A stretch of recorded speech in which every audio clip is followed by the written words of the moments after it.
रखरखत्या रानातून थोडं पुढं जाऊ गड्या, पाऊल थकलं नाही गड्या, पाऊल थकलं नाही.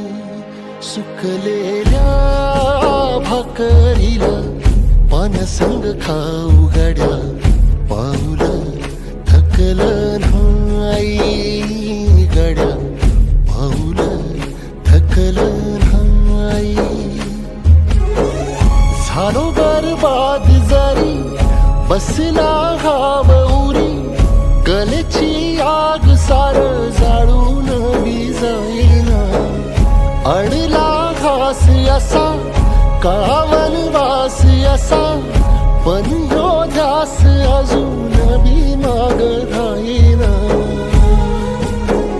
फिरला त्यो वासा घर फिरलं नाही गड्या, पाऊल थकलं नाही. व्यसनमुक्तीत एवढे आशीर्वाद म्हणून आम्ही ह्या लेवलला जर पोहोचलो असेल तर जर वृद्धाश्रम मधले आशीर्वाद मिळवले तर आपण कुठंपर्यंत जाऊ शकतो. कागद साहेबांनी चालवून दाखवलं आणि ते चालवून दाखवल्यानंतर त्यांना एक धाडस आली, वृद्धाश्रम सुद्धा चालवू शकते. सर्वप्रथम सर्वांना आजच्या या प्रजासत्ताक दिनाच्या खूप खूप शुभेच्छा. आज सुरू होत असणार आपलं शिवशंभू वृद्धाश्रम व विरंगुळा केंद्र. या केंद्राला ज्यावेळेला मी पोस्टर बनवत होतो त्यावेळी पोस्टरवरती सगळ्यांनी बघितलं असेल की आपण एक लोगो बनवला आहे. त्याचा पहिला सगळ्यांनी लोगो शिवशंभू वृद्धाश्रमचा लोगो बघितला की नाही कुठे. तर त्यावरती आपण श्रावणबाळ आपल्या आईवडिलांना घेऊन चाललं असे ते फोटो आहे. खऱ्या अर्थानं अशा श्रावणबाळाची गरज ही घरात पाहिजे. जर तो तसा श्रावणबाळ जर घरात असेल तर तशा आईवडिलांना इथे यायची गरज पडणार नाही. अनेक लोकांनी मगाशी भाषणात 2-3 मुद्दे मांडताना एक मुद्दा प्रखरतेनं मांडला की हे केंद्र आपण काढतोय ही आनंदाची गोष्ट नाही आहे.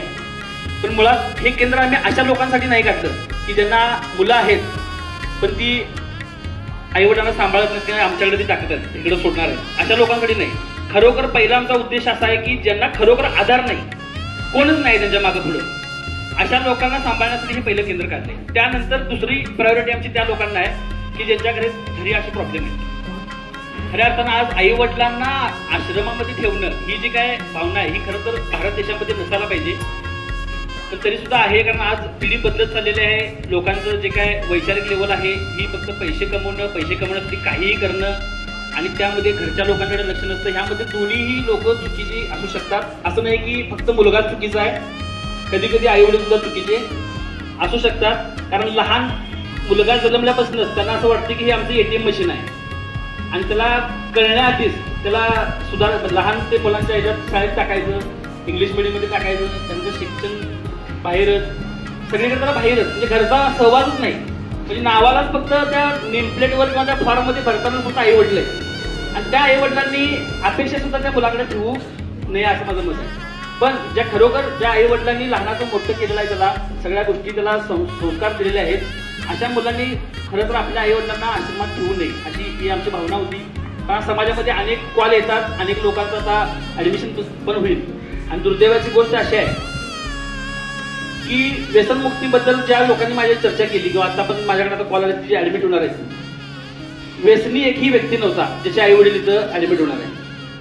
म्हणजे दारुडा जरी असला तरी तो आई वडिलांची तेवढी काळजी घेतोय, हा एक विषय आहे. दुसरी महत्वाची गोष्ट, ज्या लोकांनी बाहेर कुठेतरी अब्रॉडला आहेत, त्यांना आई वडिलांना सांभाळता येत नाही, सिटीमधले आहेत, खेडेगावातला सुद्धा एकही कॉल आम्हाला आलेला नाही.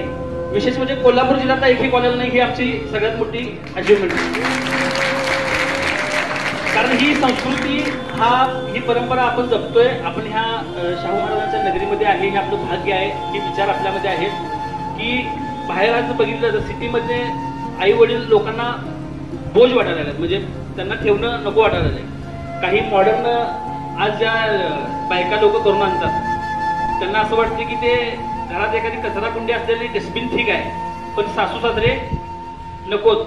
अशा पद्धतीच्या मुलींना आमचं असं सांगणं आहे की तुम्ही तुमच्या पण आई वडिलांना आणि सासू सासऱ्यांना दोघांना पण आमच्याकडे पाठवा. फक्त सासू सासरेच नको तर तुमचे आई वडील सुद्धा इकडे येऊ दे. त्यावेळी तुम्हाला कळेल की खऱ्या अर्थानं आई वडिलांची गरज काय असते. आणि ह्याबद्दल बोलणं किंवा ह्याच्याबद्दलचा अभ्यास अजून आमचा नाही, त्यामुळे मुळात आम्ही वक्ते पण नाही. पण तरी पण एक सांगतो की मी ज्यावेळी जन्मलो त्या आतापर्यंत मी जर डोळे बंद केले तर माझं दुर्दैव असं आहे की मी माझ्या आईला बघू शकत नाही. कारण मी लहानपणात आमची आई वारली, मी तिला चेहरा अजून मला आठवत नाही. आणि आईचे माया म्हणा, आईचा संस्कार मला मिळाला नाही. त्यामुळे लहानपणापासून आतापर्यंत जो स्ट्रगल करत आलोय त्यामध्ये कदाचित माझा स्वभाव जरा चिडचिड आहे. अनेक लोकांना वाटतं की मी चिडतोय, पण चिडण्यामागचं कारण पण असं आहे की त्या गोष्टीची जी गरज होती, ज्या वयात गरज होती त्या वयात मला मिळाली नाही. सावत्राई आली पण ती पण आई सख्या आईपेक्षा चांगलं हे करते, प्रेम करते, त्यांना पण हे करते. आज इतकं मोठं सगळं आम्ही झालोय, आज घर आहे, गाडी आहे, बंगला आहे, पण आज आई नाही. आणि अशा वृद्धाश्रमची आम्हाला इथं वेळ येते की बाबा मुलं आई वडिलांना इथं टाकणार आहे. आम्ही असं म्हणतो की आमची आज आई पाहिजे होती, आणि ज्या लोकांचं सगळं काय आहे, आई वडील आहेत, ती लोक इथं टाकणार आहेत. हिचं दुःख आहे. आणि एक भाग्य असं आहे की चला ठीक आहे, मला माझ्या आईची सेवा करता येईल नाही, पण इथे येणाऱ्या प्रत्येक व्यक्तीची मी आई म्हणून सेवा करेन. आज अनेक लोकांनी जे काही डोनेशन स्वरूपामध्ये आर्थिक मदत केली असेल, काही लोकांनी धान्याच्या स्वरूपात मदत केली आहे, काही लोकांनी कपड्याच्या ब्लँकेटमध्ये जी काय मदत केलेली आहे, तर मी माझ्याकडून माझं पूर्ण आयुष्य ह्या केंद्रासाठी देणार आहे. माझ्या महिन्यातील असेल, आठवड्यात असेल, जो काय वार असेल तो ठरवून इथं ऍडमिट असणाऱ्या लोकांना त्यांचं मनोरंजन करणं, त्यांचं थोडंसं तुम्हाला सुद्धा मुलगा आहे ही जाणीव करून देण्याचं काम मी माझ्याकडून करेन. आणि मला माझ्या आयुष्यात ती आईची कमतरता जी आहे ती इथं असणाऱ्या सगळ्या ज्या काही लेडीज असणार आहेत त्याच्यातून मी ती भरून काढेन. संस्था अनाथ आश्रम देखील ही स्थापन करणार आहे. गुणवान लोक हे सादिक सरांच्या रूपानं कार्यातून ठरतायत, याचा अनुभव मला इथं आल्यानंतर या मान्यवरांच्या भाषणातून समजला.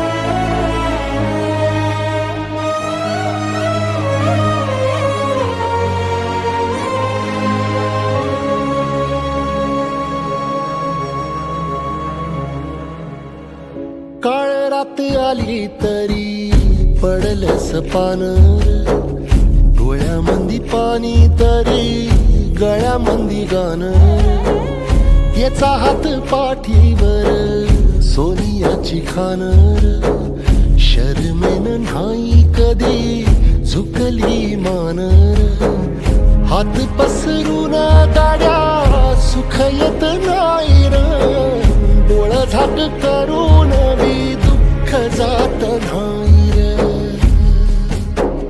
नशिबाच भोग कुणा चुकलं नाही गड्या, पाऊल थकलं नाही गड्या, पाऊल थकलं नाही, रख रख त्या रानातून थोडं पुढं जाऊ गड्या, पाऊल